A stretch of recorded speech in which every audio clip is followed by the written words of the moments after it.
बिस्मिल्लाहिर्रहमानिर्रहीम, अस्सलाम वालेकुम। आज हम बात करेंगे काफ को हाउस किस तरह करना है, काफ की बेडिंग किस तरह की होनी चाहिए। तो सबसे पहले हम देखेंगे कि बेडिंग क्या है, बेडिंग क्यों ज़रूरी है और बेडिंग किस तरह की होनी चाहिए।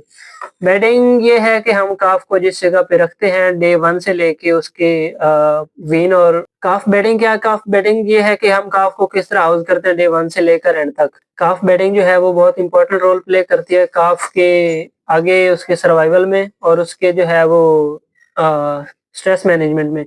काफ बेडिंग जो है वो वार्म होनी चाहिए, क्लीन होनी चाहिए, क्योंकि हमारे पास मोस्टली जो काफ है वो स्ट्रेस, कोल्ड स्ट्रेस की वजह से बीमार होते हैं और बीमारियों का शिकार होते हैं और डेथ की तरफ जाते हैं। तो इसके लिए ये ज़रूरी है कि काफ की जो बेडिंग है वो वार्म होनी चाहिए, ड्राई होनी चाहिए, क्लीन होनी चाहिए और उसको प्रॉपर टाइम पे चेंज करना चाहिए या रिप्लेस करना चाहिए। पहले हम बात करते हैं इसकी इम्पोर्टेंस क्या है। इम्पोर्टेंस इसकी ये है कि ये जैसे कि मैंने पहले बताया कि कोल्ड स्ट्रेस के लिए ये इसको थर्मल इंसुलेशन देगी। उसके अलावा ये है कि ये ड्राइनेस ज़रूरी है काफ के लिए, क्योंकि अगर काफ जो ड्राई नहीं होगा तो उसको कोल्ड स्ट्रेस में जाएगा। उसके बाद हम इसकी कंफर्ट ज़रूरी है, कंफर्ट के लिए जो है वो ड्राई बेडिंग ज़रूरी है। उसके अलावा क्लीनलीनेस बहुत ज़्यादा इंपॉर्टेंट है, क्लीनलीनेस की वजह से जो है वो आगे कोई इन्फेक्शन मोस्टली हमें देखने को नहीं मिलेगा। उसके बाद अगर हम बात करेंगे उसकी टाइप्स किस तरह की होती हैं बेडिंग्स की। बेडिंग्स की टाइप्स जो होती हैं उसमें हम यूज़ करते हैं सॉडस्ट यूज़ करते हैं, राइस स्ट्रॉ यूज़ करते हैं, व्हीट स्ट्रॉ भी यूज़ होता है। उसके अलावा हम सैंड यूज़ कर सकते हैं, उसके अलावा हम यूज़ कर सकते हैं रबर मैट्स। रबर मैट्स जो है वो रिसेंटली मार्केट में इंट्रोड्यूस किए गए हैं, लेकिन ये एक अच्छी इम्प्रूवमेंट है, क्योंकि इसको जो है वो सिंपली हम उठा के हम क्लीन करके वॉश करके दोबारा रख सकते हैं। लेकिन जो है ना पुराना तरीका जिसमें सॉडस्ट हो गया, राइस स्ट्रॉ हो गया, तो उसको वंस फॉर यूज़ होता है, वंस यूज़ के लिए होता है, क्योंकि उसको एक बार यूज़ किया तो वो आप उसको रीयूज़ नहीं कर सकते, क्योंकि वो खराब हो जाएगा। और अगर हम बात करेंगे कैरेक्टरिस्टिक्स ऑफ गुड बेडिंग, तो उसके लिए ये होना चाहिए कि जो है बेडिंग वो सबसे पहले हमारे पास जो मेन विषय वो इकोनॉमिक्स है, तो इसके लिए बेडिंग जो है वो चीप होनी चाहिए। चीप होनी चाहिए, उसके अलावा बेडिंग जो है वो ईज़िली अवेलेबल होनी चाहिए आपके नियरेस्ट मार्केट में, क्योंकि किसी भी टाइम ज़रूरत पड़ सकती है। और उसके अलावा जो है वो कंफर्टेबल होनी चाहिए काफ़ के लिए, ड्राई होनी चाहिए, क्लीन होनी चाहिए, ईज़िली क्लीनेबल होनी चाहिए, क्योंकि हमने डेली बेसिस पे उसको क्लीन करना है, तो ईज़िली क्लीनेबल या वॉशेबल होनी चाहिए अगर वो रबर या प्लास्टिक का है तो। उसके अलावा अगर हम बात करें बेडिंग मैनेजमेंट किस तरह करेंगे, तो इसमें ये है कि हमने किस तरह से उसको डेली क्लीन करना है या डेली चेंज करना है। अगर हम प्लास्टिक का यूज़ कर रहे हैं, रबर मैट यूज़ कर रहे हैं, तो उसको हम डेली मॉर्निंग टाइम में उसको वॉश करके दोबारा लगा सकते हैं।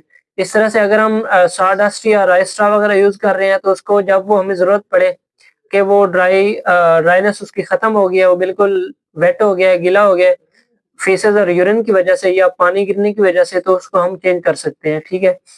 उसके अलावा ये है कि हम फॉर एग्जांपल अगर हम सैंड यूज़ कर रहे हैं, तो सैंड को मोस्टली रिप्लेस नहीं किया जाता, उसके ऊपर मज़ीद सैंड ऐड किया कर दी जाती है। उससे ये होता है कि जो है वो एक तो गड्ढे नहीं बनते और जो काफ है उसको इंजरी का इश्यू भी नहीं होता, क्योंकि सैंड जो है वो शॉक अब्जॉर्बर के तौर पर भी काम करती है। उसके बाद अगर हम देखें काफ की जो बेडिंग है वो आगे चल के उसको किस तरह फ़ायदा देगी, तो इसकी वजह से काफ के अंदर एक तो स्ट्रेस कम होगा, काफ जो है हेल्दी होगा, काफ फीडिंग और उसपे अपनी फीडिंग पे ज़्यादा इम्प्रूव करेगा, फीडिंग की तरफ उसकी तवज्जो रहेगी, ना कि उसकी तवज्जो स्ट्रेस की तरफ रहे और ओवरक्राउडिंग की वजह से वो डिफरेंट जो है वो डिज़ीज़ का शिकार हो जाए। तो इसके अलावा जो है काफ आगे अगर जितना अच्छा वो फीडिंग करेगा, उतना अच्छा वो आगे जाके प्रेफर बनेगा और उस तरह से वो काऊ में कन्वर्ट होगा और हमारे फार्म को फ्यूचर में एक नया हार्ट देगा। हम देखें कि काफ को जो हम अच्छी बेडिंग देंगे तो उसको हमारे लिए हमारे पास क्या उसके आगे हम देखेंगे कि काफ की जो बेडिंग है वो किस तरह काफ की परफॉर्मेंस पे इफेक्ट करती है। तो सबसे पहले ये है कि जितनी अच्छी काफ की बेडिंग होगी उतना अच्छा उसका ग्रोथ रेट होगा, उसका वेट गेन उतना ज़्यादा अच्छा होगा और जितना ज़्यादा उसका वेट गेन अच्छा होगा उतना वो आगे जाके अर्ली कंसेप्शन रेट। और बात ये है कि जितना काफ के ऊपर स्ट्रेस कम होगा तो उतनी उसकी इम्यूनिटी अच्छी होगी। इम्यूनिटी जो है वो डायरेक्टली रिलेटेड होती है काफ की हेल्थ और काफ की वेट गेन के साथ।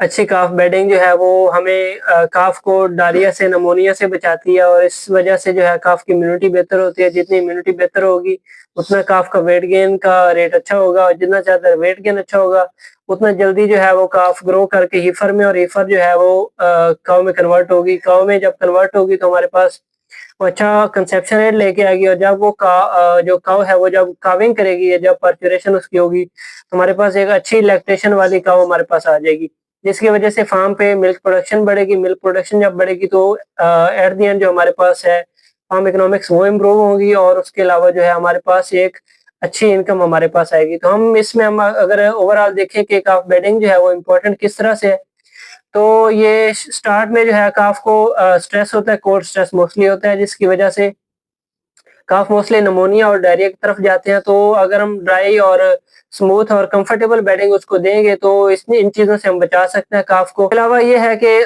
काफ को अच्छी फीडिंग उसको दें, उसके साथ-साथ उसको कंफर्टेबल एनवायरनमेंट दें और उसको स्ट्रेस से बचाएँ, ओवर क्राउडिंग से बचाएँ और फीडिंग उसको बेहतरीन प्रोवाइड करें। उसके अलावा जो उसकी हाउसिंग है वो उसको प्रॉपर दें और उस अगर हम इसको ओवरऑल कंक्लूजन में देखें तो इसमें ये है कि काफ की जो बेडिंग है वो उसके इंटीग्रल पार्ट है उसकी हेल्थ में और उसकी फीडिंग के लिए, और फ्यूचर में उसने जो एक नया हर्ड प्रोवाइड करना है हमें, तो इस वजह से हमें ज़रूरी है कि काफ की बेडिंग को ड्राई रखें, वार्म रखें, टाइम पे क्लीन करें या टाइम पे चेंज करने की ज़रूरत पड़े तो चेंज करें।